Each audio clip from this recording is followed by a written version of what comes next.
Hello guys, yan, welcome dito no. May papakita ako sa inyo. Ito guys, nakikita nyo yung butas na yan. Ayan. Ayan guys.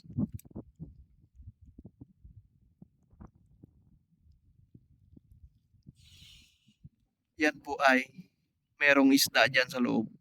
Ito yung guys, yung tinatawag dito sa amin, tabangka. Hindi ko lang alam kung ano sa iba no. Yan yun pong malaki yung mata niya, bilog yung ulo. Pero masarap to guys yung isda na ito. Kalasan niya yung mga ah yung mga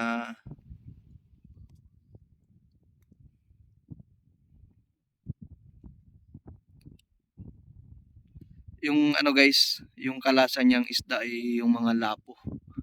Yan yung mga mamahaling isda. So, ganun siya kasarap guys. Kung alam, kung maninibago ka sa mukha niya, hindi mo makakain. Pero masarap talaga. Tabangka.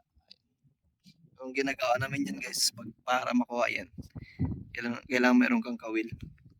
I-ano mo lang, tatapat mo lang dyan. Kakainin niya yan. Uli yan guys.